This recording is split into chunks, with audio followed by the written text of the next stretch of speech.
बिस्मिल्लाहिर्रहमानिर्रहीम।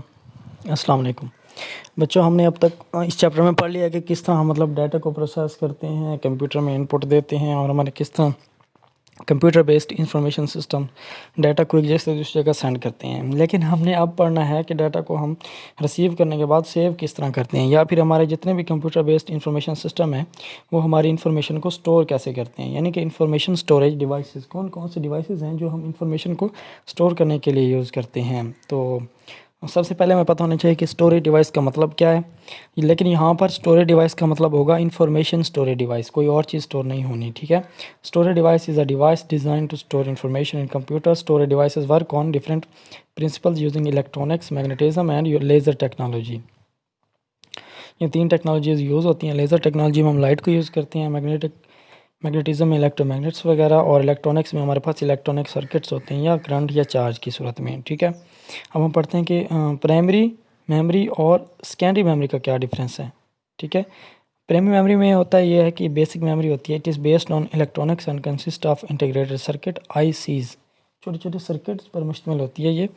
It consist of two parts, read only memory ROM which start the computer and random access memory RAM. आपने अपने cell phone या computer के बारे में भी सुना होगा कि इसकी रैम कितनी है और रोम कितनी है। रैम क्या होता है, which is used in computer as temporary memory. RAM temporary memory होती है, टेम्परेरी मेमोरी होती है। ये तब तक जो है वो ऑपरेट करती है या तब तक अपना फंक्शन रखती है जब तक ये जो है अपनी डिवाइस हमारी ऑन रहे। जैसे ही हमारी डिवाइस जो है वो ऑफ़ होगी, मसलन सेल फ़ोन है या कंप्यूटर वो ऑफ़ होगा, तब ये अपनी वर्किंग क्या कर देगी, स्टॉप कर देगी, और तब जो है वो हमारी रोम काम कर रही होगी।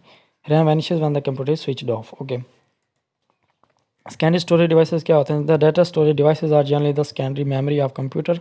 ऐसे डाटा स्टोरेज जिनमें हमने लार्ज डाटा स्टोर करना होता है वो जनरली सेकेंडरी होते हैं। It is use to store the data permanently in the computer, और डाटा को ये परमानेंटली स्टोर करने के लिए यूज़ किए जाते हैं।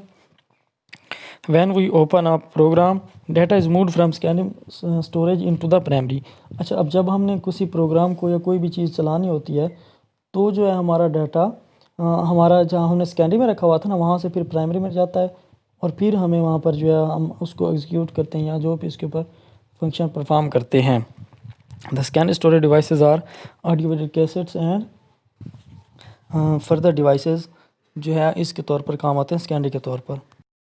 स्कैनर स्टोरेज डिवाइसेस में हमारे पास ऑडियो वीडियो कैसेट्स हो सकते हैं, हार्ड डिस्क हो सकते हैं, जिनमें डिफरेंट प्रोसेस होते हैं, वो भी हम पढ़ते हैं। सबसे पहले पढ़ते हैं कि जो हमारे पास ऑडियो वीडियो कैसेट्स हैं ये किस तरह अपने फंक्शंस परफॉर्म करती हैं। बच्चों, एक्चुअली ऑडियो वीडियो कैसेट्स अब किसी हद तक ख़त्म हो चुकी हैं। बस इनमें से एक जो है वो सीडी वगैरह वो काम करती हैं, बाकी तो इस तरह की कैसेट्स जो हैं ये अब ख़त्म हो चुकी हैं। These devices are based on magnetism. इनमें मोस्टली जो है इलेक्ट्रोमैग्नेटिज्म होता है। Audio cassettes consist of tape of magnetic materials on which, असल में ये मैग्नेटिक मटेरियल्स होते हैं जिनके ऊपर साउंड को रिकॉर्ड किया जाता है in a pattern of a magnetic field, एक मैग्नेटिक फील्ड के पैटर्न की सूरत में।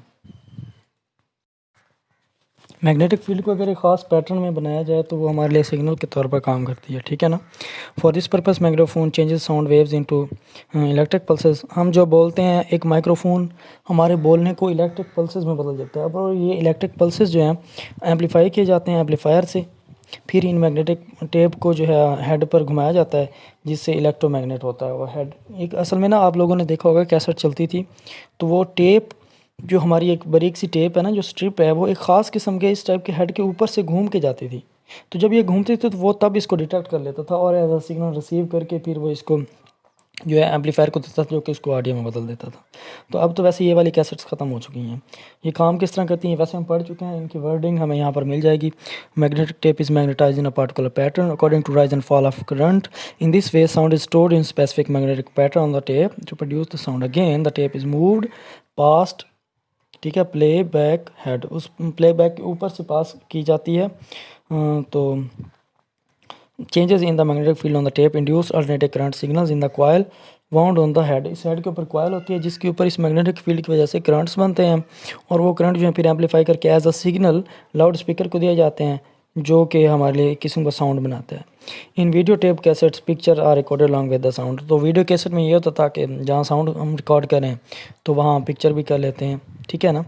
अब हम पढ़ते हैं कि जो मैग्नेटिक डिस्क हैं ये क्या होती हैं।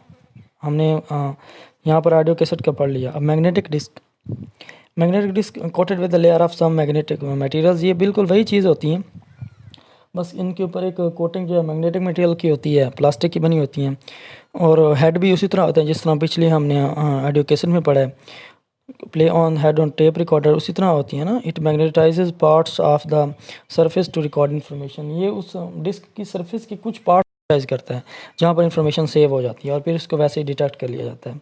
अब पढ़ते हैं कि फ्लॉपी डिस्क क्या होता है। Floppy disk is small magnetically sensitive flexible plastic wafer house in plastic case के अंदर इस तरह के वेफर को रख देते हैं और उसकी मैग्नेटिकली सेंसिटिव होती है।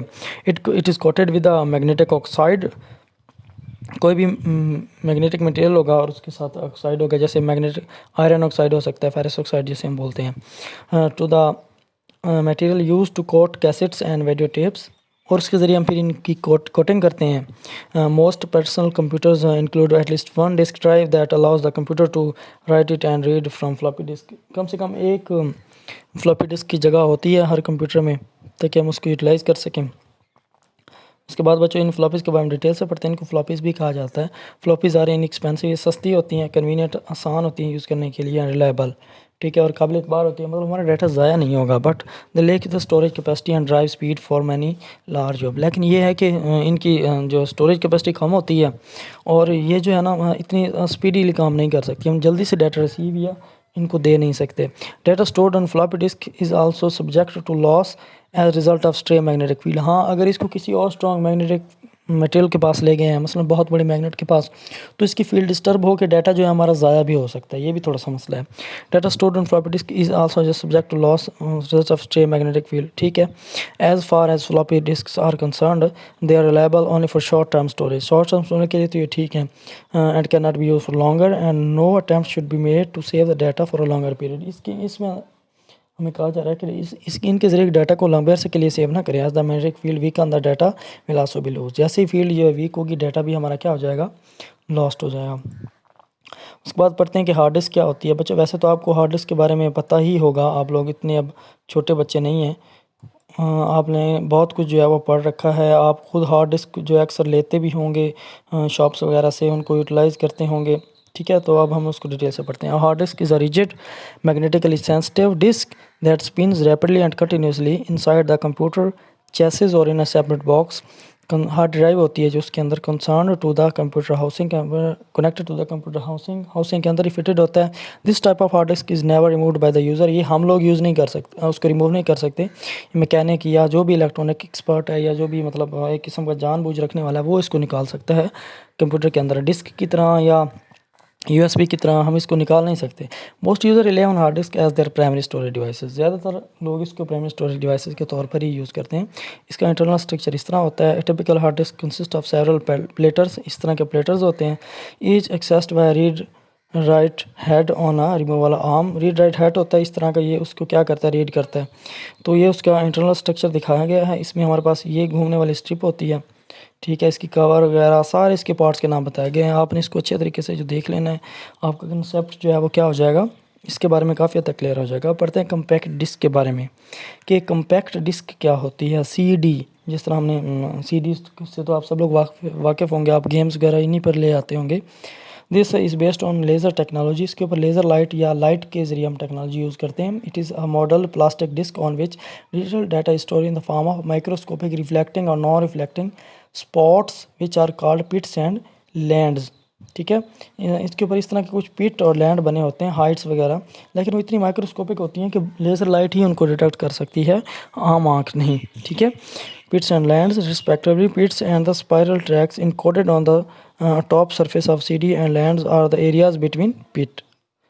A fine laser beam scans the surface of the rotating disk to scan the data. Pits and land reflect amount of laser light falling on the surface of the CD. Actually जो हम ना data इसके ऊपर भेजते हैं light भेजते हैं, उसको जब वापस रिफ्लेक्ट होती है ना, तो हम उसको डाटा के तौर पर लेते हैं कि किस तरह रिफ्लेक्ट हो रही है। अगर तो रिफ्लेक्शन कहीं पर नहीं हो रही तो हम उसको 1 या 0 लेंगे, अगर हो रही है तो उसको 1 या 0 लेंगे। तो pattern of different amount of light reflected by the pits and land is converted into binary data, उसको हम बाइनरी डाटा में बनाते हैं। और आपको पता है कंप्यूटर स्टोर ही बाइनरी डाटा करता है। The presence of pits indicates 1 and the absence of pit indicates 0। CD can store over 680 megabytes of computer data, लेकिन अब इससे एडवांस भी हो सकती हैं। 680 MB तक यहाँ पर हमें बताया गया है। DVT that a same size has traditional CD is able to store up to 17 gigabyte, 17 GB तक DVD जो है वो स्टोर कर सकती है। ये डिजिटल वीडियो डिस्क है, बाकी हमने वो कम्पैक्ट डिस्क पढ़ा था, ये डिजिटल वीडियो डिस्क होता है। ये उससे थोड़ी सी एक किस्म की उसकी क्या है मॉडिफाइड फॉर्म है। अच्छा बच्चों, हमने लेज़र फेंकी है इसके ऊपर या एक सोर्स के ज़रिए लाइट दी है। आप आपकी जो CD रूम या DVD रूम होता है उसमें यही होता है कि हम लेज़र लाइट फेंकते हैं पिट्स या लैंड्स में से, वो कोलाइड होने के बाद या उसमें से रिफ्लेक्ट होने के बाद आगे रिसेप्टर या एक सेंसर मौजूद है, उसको सेंस करता है कि लाइट आ रही है या नहीं आ रही। तो आना या ना आना 1 या 0 हो सकता है, ठीक है। तो इस तरह हम इसको डाटा के तौर पर लेते हैं। उसके बाद हम पढ़ते हैं कि फ्लैश ड्राइव USB। बच्चों एक बहुत ही इंपॉर्टेंट चीज़ है, आप सब इसके बेसिक बातें तो जानते हैं, किसी न किसी हद तक इससे जो है वाकिफ़ हैं आप लोग कि USB क्या होती है। USB स्टैंड फॉर अनपोर्टेबल सप्लाई बस। फ्लैश ड्राइव भी इसी को कहा जाता है, USB को ही, ठीक है। Flash drive is a small storage device that can be used to transport files from one computer to another. It is also an electronic based device and consists of data storage ICs. Flash drive is easy to use. You can simply plug or flash drive into a USB port. You can write a paper at home, save it to your flash drive and then plug drive into a USB port on a computer, on a school computer. ये एक example बता रहा है कि आपने घर में कोई काम किया, आपने स्कूल में जाके सबमिट कराना, तो आप इसमें लेके जा सकते हैं। ऐसी बेशुमार इसके फ़ायदे हैं। डाटा लेने जाना है किसी जगह से तो आप यही ले जाएं पूरा कंप्यूटर लेके जाने के बजाय, ठीक है। और भी इसके हो सकते हैं कि मतलब इजी टू यूज़ है, और एक की चेन के साथ भी हम इसको अक्सर अटैच कर लिया करते हैं। तो बिल्कुल जो है ये एक किस्म की हमारे लिए बहुत ज़्यादा सहूलत है डाटा जो है वो रिसीविंग या डाटा प्रोवाइडिंग के लिए। तो बच्चों आज हमने पढ़ा है डाटा स्टोरेज डिवाइसेस क्या कौन से होते हैं, उनके बारे में डिटेल से पढ़ा, उनकी वर्किंग वगैरह भी पढ़ लिया आपने। इसको शॉर्ट MCQs के लिए तो तैयार करना ही करना है, लेकिन ओवरऑल डाटा स्टोरेज डिवाइसेस एक लॉन्ग क्वेश्चन के तौर पर भी टॉपिक हो सकता है। आपने इनको अच्छे तरीके से तैयार कर लेना है। जो भी आपको होमवर्क असाइन किया गया है वो भी कंप्लीट करें, ठीक है, और होमवर्क कंप्लीट करने के बाद साइन कर दें। अल्लाह हाफिज़।